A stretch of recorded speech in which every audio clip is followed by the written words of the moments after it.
বাংলাদেশে বহু সংখ্যক অবৈধ ভারতীয় চাকরি করছেন এবং এখন যিনি আইন মন্ত্রণালয়ের দায়িত্বে নিযুক্ত রয়েছেন উপদেষ্টা জনাব আসিফ নজরুল, তার অভিযোগ ছিল প্রায় ২৬ লাখ ভারতীয় বাংলাদেশে কাজ করছে। সবচেয়ে বড় বিষয়টা হলো যে বাংলাদেশে যারা কাজ করছে সেটা ২৬ লাখ হোক কিংবা ২,২,৬০,০০০ হোক, হোয়াট এভার মেবি, কিন্তু যারা কাজ করছে এদের একটা বিরাট অংশ অবৈধ।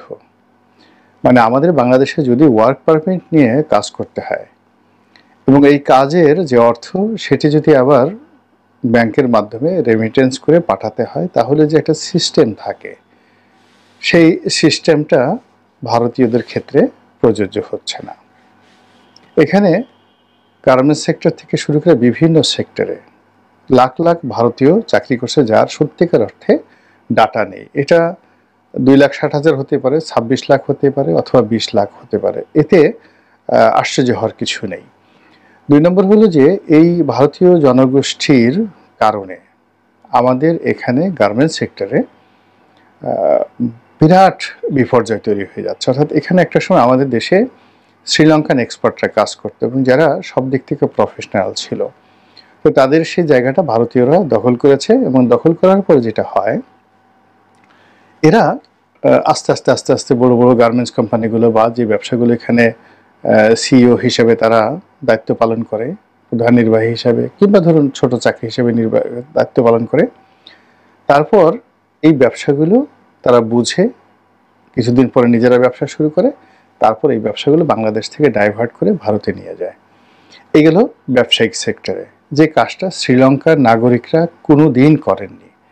আমি নিজে আমাদের কর্মজীবনে আমি একটা গার্মেন্টস বাইং হাউসে চাকরি করেছি, জার্মান বাইং হাউস C&A, যেটাকে মন্ডিয়াল ওরিয়েন্ট বলেন। যারা ব্যবসা বাণিজ্য করেন তারা জানেন এটা পৃথিবীর one of the top largest buying house এবং ইউরোপে এদের এক সময় ৩৬,০০০ সেলস সেন্টার ছিল।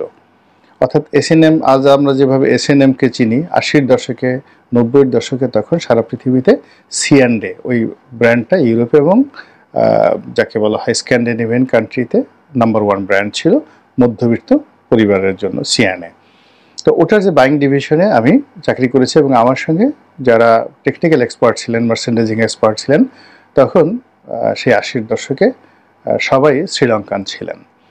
কিন্তু পরবর্তীতে আবার ভারতীয়দের সঙ্গে আমার কাজ করার সুযোগ হয়নি। কিন্তু আমার বন্ধুবান্ধবের যারা ফ্যাক্টরির মালিক, তারা যারা ভারতীয়দের সঙ্গে কাজ করেছেন বা যে সকল বাইং হাউসগুলো বাংলাদেশে ভারতীয় মালিকদের বা ভারতীয় এক্সিকিউটিভদের নিয়ন্ত্রণে ছিল, যেমন ধরুন একটা জার্মান বায়ার, তো তিনি বাংলাদেশে যিনি হেড অফ দ্য প্রধান, তাকে মার্চেন্ডাইজিং বা অন্য যে কোনো একটা বিষয়ে তাকে প্রধান করে তিনি পাঠালেন, ধরুন মিস্টার অশোক, কথায় কথা।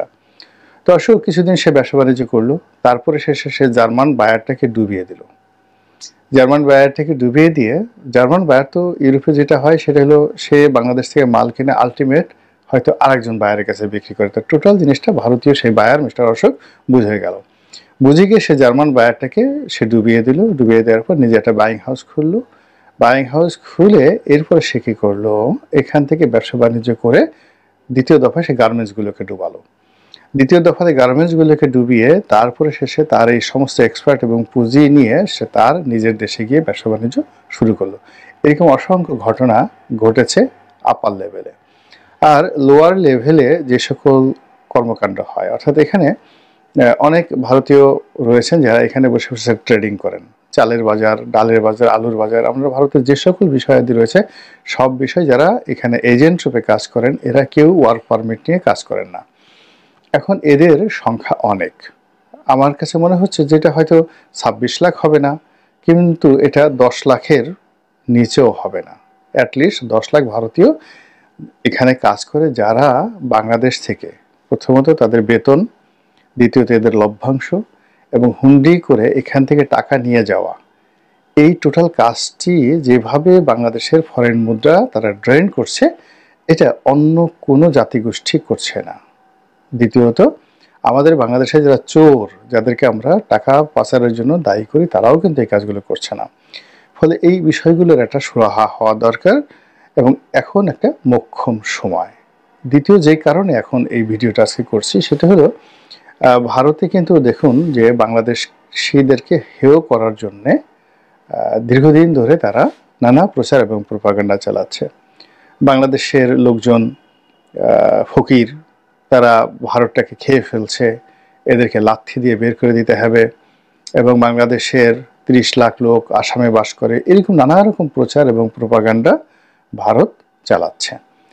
এবং এখানে ভারতের যারা সচেতন নাগরিক রয়েছেন তারা এই যে অতি প্রচার, বাংলাদেশ বিরোধী অতি প্রচার, এটাকে কিন্তু তারা মেনে নিচ্ছেন না। আমি একটা ভারতীয় পার্লামেন্টে দেখলাম যে একজন সেখানকার সংসদ সদস্য, লোকসভার সদস্য, তিনি বেশ বলছেন যে এটা তো একটা বোকার মতো কথা, যেখানে বাংলাদেশের জিডিপি ভারতের চাইতে বেশি, সেখানে কেন বাংলাদেশের লোক ভারতে আসবে? বাংলাদেশ তারা ভারতের চেয়ে দরিদ্র নয়। দ্বিতীয়ত সেখানে এডুকেশন, শিক্ষা ব্যবস্থার একটা উদাহরণ তিনি দিতে গিয়ে বললেন যে এই মুহূর্তে ভারতের ৮,০০০ ভারতীয় ছাত্রছাত্রী বাংলাদেশে অধ্যয়ন করছে, ৮,০০০ ওনার কথা অনুযায়ী। আর বাংলাদেশের ছাত্রছাত্রী সম্ভবত ১,৩০০ এখন ভারতের বিভিন্ন কলেজ বিশ্ববিদ্যালয়ে পড়াশোনা করছে বা স্কুলগুলোতে পড়াশোনা করছে। তো সেই অবস্থাতে লাথি দিয়ে বাংলাদেশিদেরকে বের করে দেওয়া হবে, এর চেয়ে বেকুবের মতো কথা হয় না। এটা কিন্তু ভারতীয় সংসদে এই ধরনের আলাপ আলোচনা হচ্ছে। তো এটা বর্তমান সরকার যারা আছেন তাদের জন্য একটা মোক্ষম সময় এরকম একটা ব্যবস্থা নেওয়া। আর যেটি হচ্ছে যে এই মুহূর্তে ভারতে যে মুসলিম বিদ্বেষ শুরু হয়েছে, কাশ্মীরের যে পেহেলগাম, সেখানে যে আক্রমণ, সেই আক্রমণকে কেন্দ্র করে সারা ভারতে যে ধরপাকড় শুরু হয়েছে, এবং সেখানে দেখা গেল গুজরাটে, মানে আশ্চর্য ব্যাপার হলো দক্ষিণ ভারত, বাংলাদেশে যদি ইভেন যদি দিল্লিতে হতো, কলকাতাতে হতো, আসামে হতো, ত্রিপুরাতে হতো, নাগাল্যান্ড, মিজোরাম, এখানে হতো, বিশ্বাস করা যেত। তারা কয়েকশো লোককে বন্দি করেছে গুজরাটে, নরেন্দ্র মোদীর এলাকাতে। এরা বাঙালি, এদেরকে ধরে বাংলাদেশে পাঠাতে হবে। পরে তদন্ত করে দেখা গেল তাদের মধ্যে একজনও বাঙালি নয়, অর্থাৎ বাংলাদেশি নন। তো এই যে ভারত আমাদেরকে অপমান করার জন্য যে কাজগুলো করে যাচ্ছে, তার যদি উত্তর আমরা দিতে না পারি এবং এই সময়টিতে, তাহলে আমরা আর জীবনে দিতে পারবো না। অন্ততপক্ষে যদি যে ঠিক আছে, যারা ভারতীয় নাগরিকদেরকে দিয়ে কাজ করাতে চান করেন, এখানে সরকারি নিয়ম মেনে, কানুন মেনে তারা যদি এখানে থাকেন, কোনো অসুবিধা নেই। দ্বিতীয়ত এখানে যারা আসতে চান তাদেরকেও ওয়েলকাম। তৃতীয়ত যারা অবৈধ রয়েছেন তারা দরখাস্ত করতে পারেন, আর যারা দরখাস্ত করবেন না, এখন তারা যেভাবে রয়েছেন সেভাবে তারা বাংলাদেশে থাকতে পারবেন না। এখানে বাংলাদেশের সব কিছুই এখন একটু কম হচ্ছে, বাট আগের রেজিমের সময়টাতে বলতে গেলে সব ক্ষেত্রেই ভারতীয়রা যে আধিপত্য দেখাতেন এবং তারা অর্থনীতির চাকা যেভাবে ঘোরাতেন, ব্যবসা বাণিজ্য যেভাবে নিয়ন্ত্রণ করতেন, রাজনীতি যেভাবে নিয়ন্ত্রণ করতেন, তা একটা দেশের স্বাধীনতা, সার্বভৌমত্বের উপর রীতিমতো কুঠারাঘাত। এবং তারা অর্থনীতির যে মূল যে জিস্টগুলো রয়েছে যেভাবে শোষণ করে, লেহন করে এখান থেকে নিয়ে যেতেন, এটা অনেকটা ক্যান্সারের মতো আমাদের জন্য। আমাদের শ্রমিকরা যেখানে মাসে 40-50 হাজার টাকা আয় করার জন্য মধ্যপ্রাচ্যের উত্তপ্ত বালুকা ভূমিতে জীবন সঁপে দিচ্ছেন, 4 বছর 5 বছর পর একবার মাত্র বাংলাদেশে আসছেন, সেখানে ভারতীয় লাখ লাখ নাগরিক এখান থেকে কোনো রকম থোড়াই কেয়ার করে লক্ষ লক্ষ টাকা এক একজনে আয় করছেন। তারপরে শেষে অনেকে চোরাকারবারির সাথে জড়িত, অনেকে অনেক অপরাধের সাথে জড়িত। এই যে আপনি ধরুন আমাদের এমপি আনার যে মারা গেলেন কলকাতাতে, আপনি দেখেন এর পিছনে বিরাট একটা স্বর্ণ চোরাচালানি চক্র জড়িত, এবং সেই চক্রের একটা বিরাট গ্রুপ, তারা সেই যশোর এলাকাতে রাজত্ব করতেন, এবং তাদের সেই রাজত্ব, কুষ্টিয়া যশোর এলাকার রাজত্বের ক্ষেত্রে এমপি আনহার সেখানে হাত দিয়েছিলেন, তার নিজের নখ বসানোর চেষ্টা করছেন, ফলে তাকে কলকাতাতে নিয়ে কিভাবে মেরে ফেলা হলো। আপনাদের একসময় মনে আছে হুন্ডি কাজলের কথা, যে সেই বাংলাদেশের প্রথম যে হুন্ডির ব্যাপারে যাকে ধরা হলো গ্যাংস্টার, তো তার সমস্ত কর্মকাণ্ড ছিল ভারতকে কেন্দ্র করে। এই যে বাংলাদেশের ব্যাংকগুলোকে ডুবিয়ে যাওয়ার ক্ষেত্রে যে লোকটি প্রায় 8,000 কোটি টাকা আবার বলছে 8,000 কোটি টাকা, $1 বিলিয়ন ওই সময়টিতে, 80 টাকা করে যখন ডলারের মূল্য ছিল। যখন এই 8,000 কোটি টাকা ব্যাংকগুলো থেকে লুটপাট করলো যে লোকটি, তার নাম পি কে হালদার, সে কি একা এই কাজ করেছে? তার সঙ্গে ভারতের বিরাট একটা চক্র ছিল এবং তার পুরো টাকাটাই তিনি ভারতে পাচার করেছেন। এখন তিনি ভারতে অবস্থান করছেন এবং কয়েকদিন জেল খেটেছেন, আবার জেল থেকে বের হয়ে রাজার হালে তিনি সেখানে কাজকর্ম করে যাচ্ছেন। আর এখন এই যে বাংলাদেশ থেকে যত টাকা, এই মুহূর্তে বাংলাদেশ থেকে যত টাকা হুন্ডি এবং বাট্টার মাধ্যমে যাচ্ছে এবং আওয়ামী লীগের নেতাদের পকেটে নির্ভয়ে নিশ্চিন্তে যেভাবে টাকাগুলো চলে যাচ্ছে, এইভাবে যদি আরও কিছুদিন চলতে থাকে, একেবারে রীতিমতো বাংলাদেশ ফুটো হয়ে যাবে। তো এই ফুটো বন্ধ যদি ডক্টর মোহাম্মদ ইউনূসের সরকার করতে না পারে, তাহলে তিনি নিজেও কিন্তু ক্ষমতায় থাকতে পারবেন না।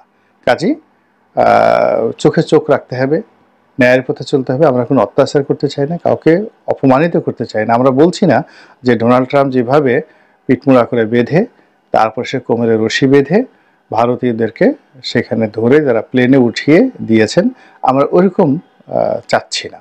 আমরা চাচ্ছি যে আমাদের যে সভ্যতা রয়েছে, ভব্যতা রয়েছে, আমরা কোনো গালাগাল করব না। আমরা আইনে যে জিনিসটা রয়েছে, কানুনে যেটা রয়েছে, এবং এটা কেবলমাত্র বাংলাদেশের জন্য নয়, সারা দুনিয়ার জন্য যেটা প্রযোজ্য, সেই কাজগুলি আমরা করব। এবং সেইভাবে যদি একটা অ্যাকশনে যাওয়া যায়, এই মুহূর্তে জনমত